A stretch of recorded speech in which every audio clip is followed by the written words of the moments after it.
Mahosi and I are both current students in the SOTA program, and I decided, my background is drag, and decided to engage or apply for a place in the SOTA program because it would help me sort of it would provide me with time and space, but also recognition that would mean that what I do is no longer like fringe entertainment to be enjoyed by like a small group of queer people in a basement, which was where I was mostly working, but like to expand my reach. But you could still qualify and end up on the Fringe Festival. Yeah, I could get on the Fringe Festival. I could be that wacky entertainer who provides a good time.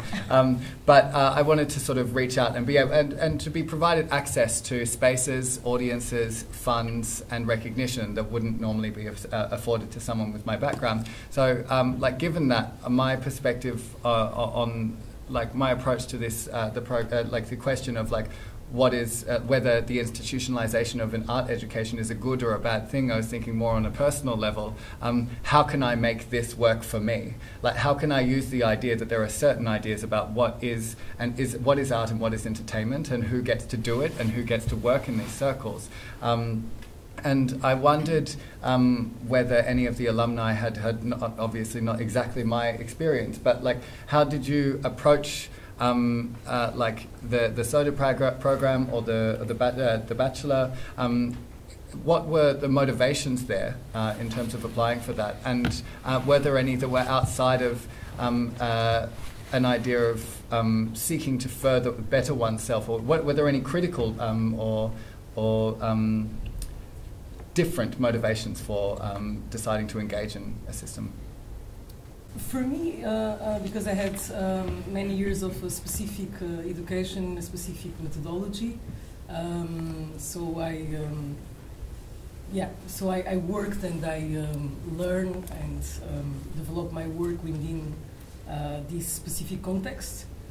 And then I started to do my own work, in which I somehow start to break a little bit these kind of patterns. So basically, I applied to SOTA because I think by myself I needed some external inputs to grow. Things that by myself I could not perhaps think of because I didn't know them.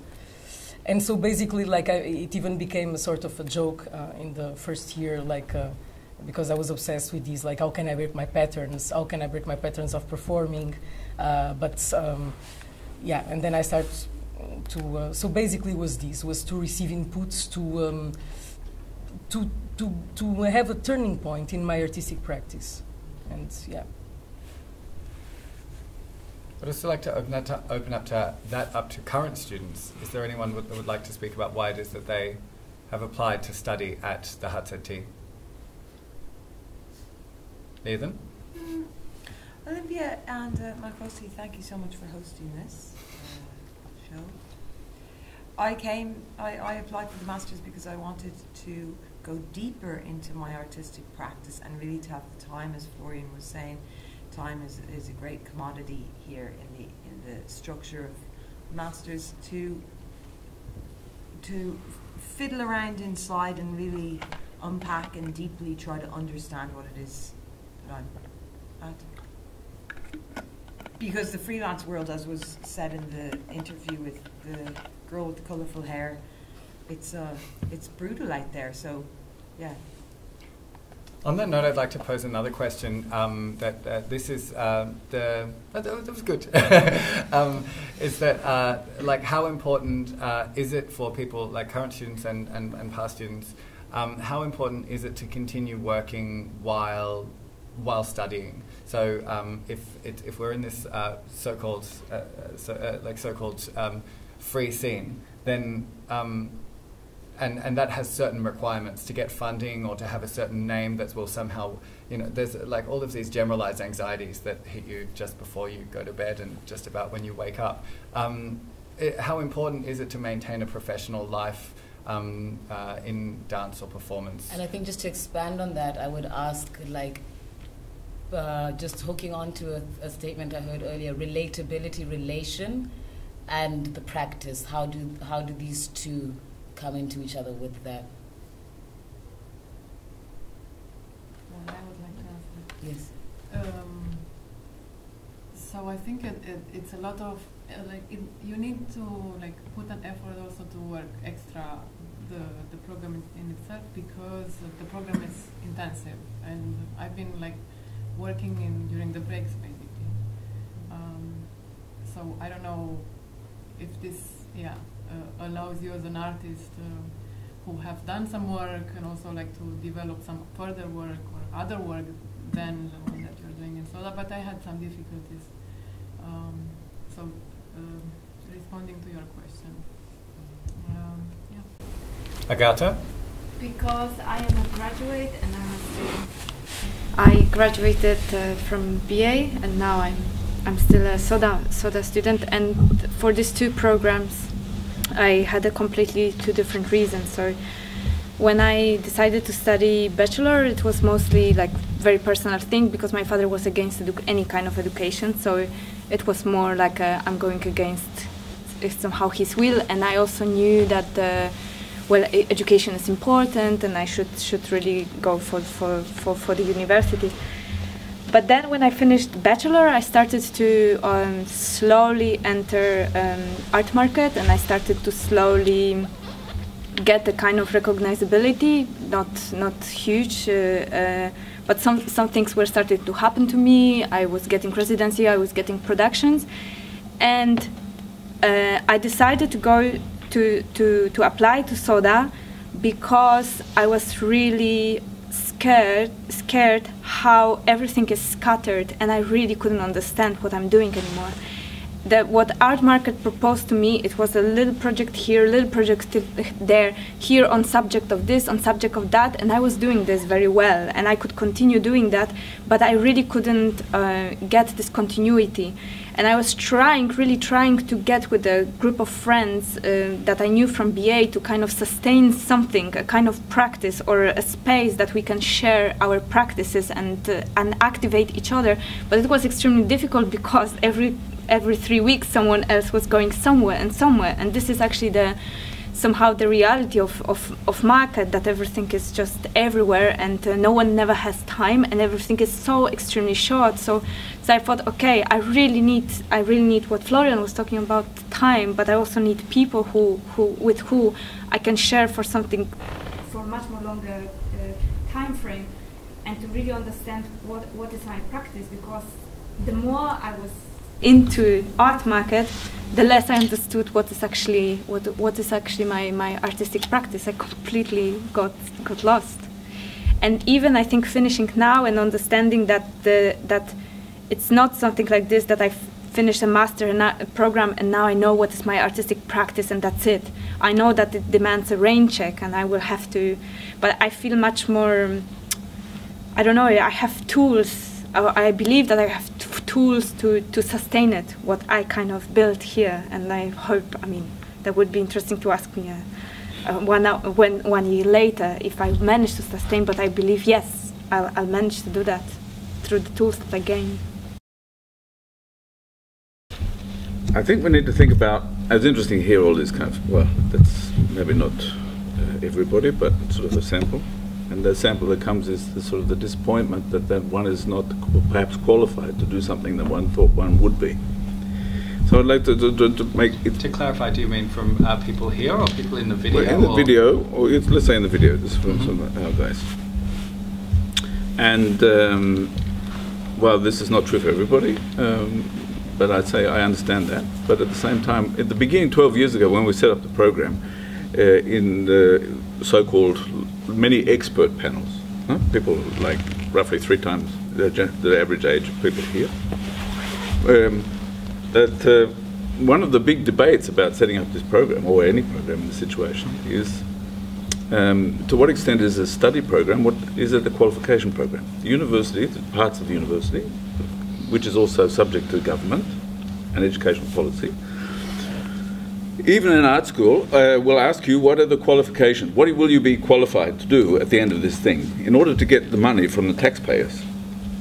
And just remind ourselves here that everybody else has to sort of, in this program, keep themselves alive, but actually the 50 or 60,000 euros per person that it costs to get a place here, you don't have to pay. Right? And so depending where you are in America, maybe it's up to $100,000 for a course like this, or my daughter's currently doing an MA in London Film and Television School. The total cost there of just the fees, 23,000 euros for 2 years, and then having to pay living costs on top of that. So where does that money come from? So it comes from the taxpayer. So the taxpayer, via the government, says, why should this money go to these people? But do we ask the same question of paving the roads? Like when we drive a car down a road, do we say, what is my right to drive this car? Yes, we do. Down this paved road? Yes, we do, Taylor. You ask who gets what road. If you go, I've had this situation that I have a road in front of my house, outside there, and it only happened to get paved because it was between two towns. Otherwise, we would have had to pay for it. So it's not all the roads aren't paid for. All the public servants aren't just paid for. You have to sort of investigate to see everything has a set of criteria through which things are decided to be paid. Because there's not endless amounts of money, and this amount of money has to be directed somewhere. So what we're in the university doing, in order to be able to do what we do, is get some of that public money, as opposed to hospital beds, as opposed to traffic lights. That's why I'm in about economy. That we can develop arguments to say there is a value in this institution that is as much has a right to the public purse than roads, hospitals, police departments, schools, etc. So this battle has been won. You know, it didn't used to be like this. Art schools weren't always here. There were schools of art, but they were private. If you go back to the Renaissance in the 15th century, there's the school of Bramante, which is sort of like you learn how to make sculpture like Bramante makes it, because then you can sell those skills on the market to the aristocracy. That's marketable skills. There's a big difference between learning a marketable skill, being a dentist, and being general liberal arts education, or in the kind of art school education where that value is not immediately to be connected to the art market. The art market is something entirely different. So I was thinking here, what's here is that the society recognizes value in the institution. So, and puts a lot of money in the institution, into the HCT, 1.5 million euros a year. Right? This costs 1.5 million euros. Because, and then places trust in those people who teach in the situation to be able to administer that public money so that it is valuable for the society. What does that value mean? Okay, so it's not just in terms of the kind of mercantile value, but there is the perception that this kind of activity is valuable for the society, spiritually, socially, whatever you like to call it. It doesn't have to be a road going somewhere. It can be simply an activity that is supported. So that's also true of a lot of basic research as opposed to applied research institutions, where the society recognizes value and places that trust in us. So not just the staff, but also the students, who will then work towards making that value for the society, even if we don't know what it is. If we don't know what it is, we don't know what the product is, we're not trying to make a box like we know how to make boxes, we're simply trying to do something. And this trying to do something is a value. It's useful, we don't know why. But experience has told us that it is useful, because everything else, if we know only sort of train people to do what is already known, we will always end up with the same thing. So this is one of the ways the society can replenish, revitalize, re-examine its own basic precepts. So I'll just say from that point of view. By the same token, I recognize that the people maybe expect that they would get something out of it and be able to support themselves. And this is Makosi's question. Who wants it? So why do you think, or why does anybody think that anybody needs what we do outside this university? If you do, because I work in commercial theatre, that's a whole different world. You know, everything is paid for by the audience, everything. And you have to earn everything you do through the audience, through the market. So, but here, who needs contemporary performance? Who needs it? They're not here. You know, we've had 1,500 people through here the last 3 weeks, which is amazing.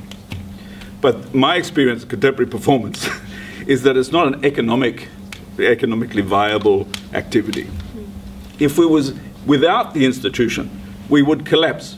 Without the institution, there would be no contemporary performance scene.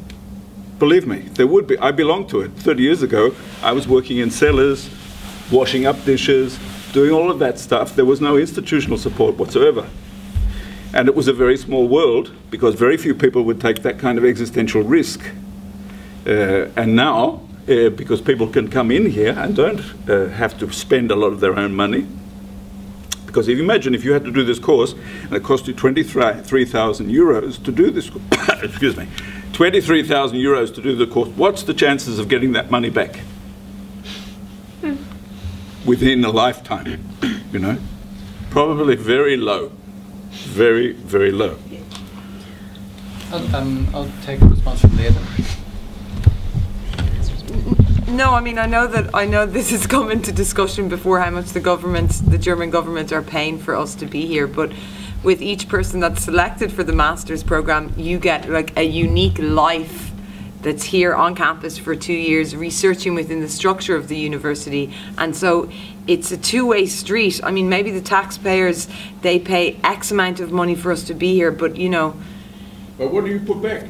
We give 2 years of our life and of our research, and plus we're not actually paid to be here. So I mean, education is accessible also not only in institutions, but the institution wants to gather research that is the production of knowledge, as I understand, and the institution selects based on the process of applications and interviews. It selects the people that it wants to work with for 2 years. What do you put back into the system? What do you think you put back? What do you give back, or do you just take, or what do you put back?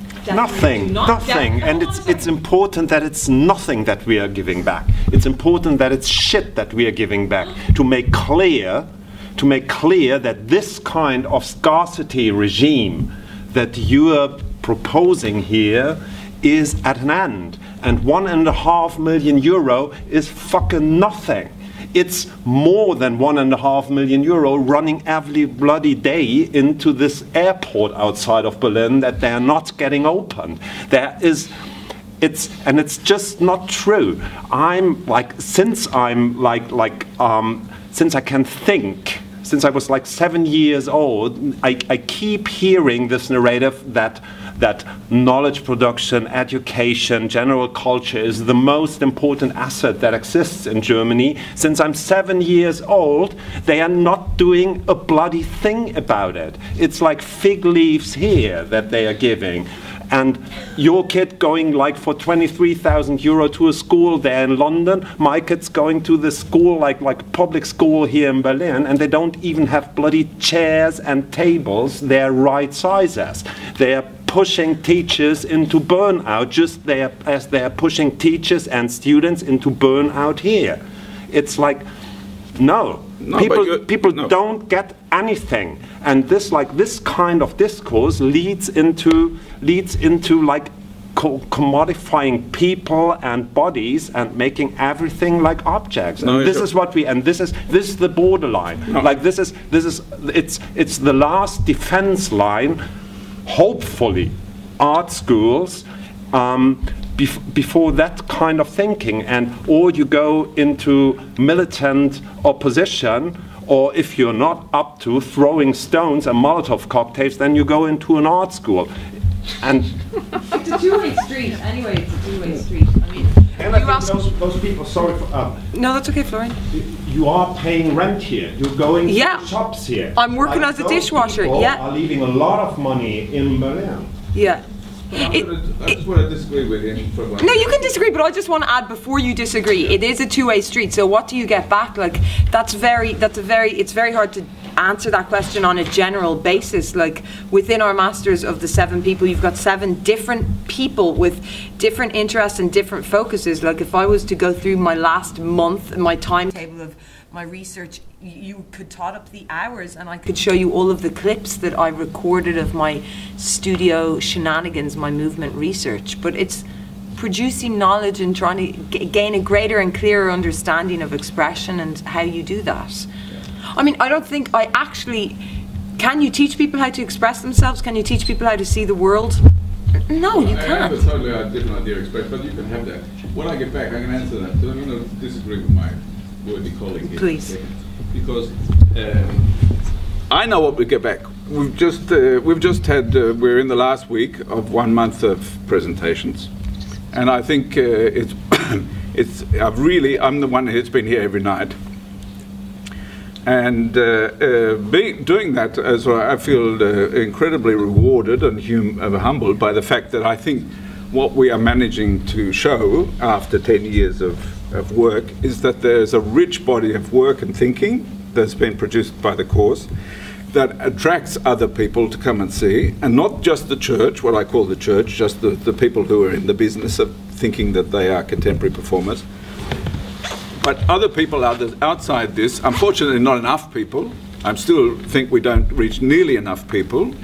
Nothing like the theatre audiences in this city. We don't even scratch the surface, but we still, if to get 1,500 people here so far, and probably by the end of the week, maybe say almost 2,000 people, I think that we're actually reaching something, and we're getting back, and we're managing to communicate this thinking and provide an organ, a venue, where that thinking can go beyond our own internal occupation and start to go out into the community and contaminate, influence, be controversial. People hate this, like that.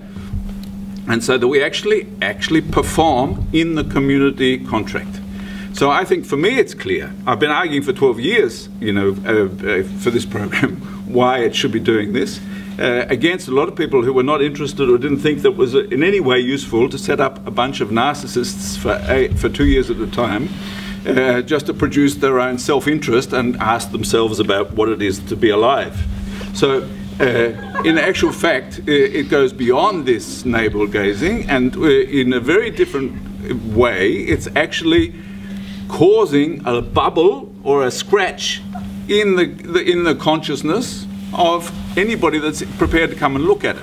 Even if you can't stand what you're looking at, people say, what the fuck are those people doing? Why were they doing it? My musical students say, do they earn money doing that? I say, of course not. Of course they don't earn money, because life's about something else. So this is why I might be agreeing, but I disagree with you, because saying that I think that's a romantic notion to say art school is the last bastion against turbo-capitalistic sort of like neoliberal economy of control. I think it's not true, Florian. Possibly. No, possibly, but it's not hopefully. true. It's a romantic, sorry, I'm going to disagree. I think it's a romantic inference and a responsibility of art schools that we can't possibly carry.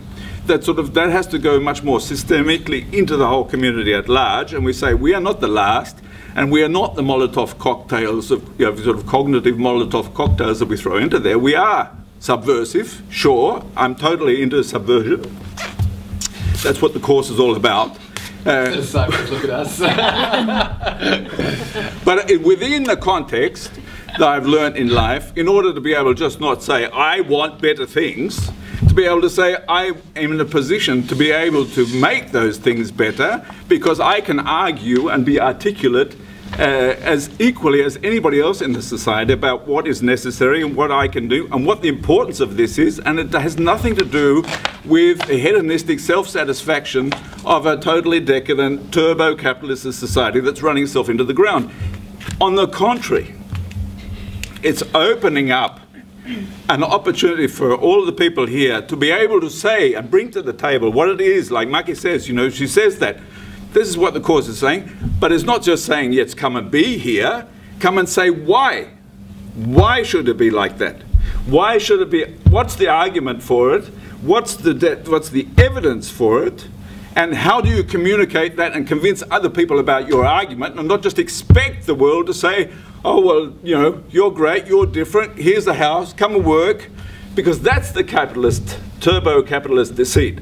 Simply pacifying subversion by giving it residencies, giving it little playgrounds where it will do no damage to the system whatsoever.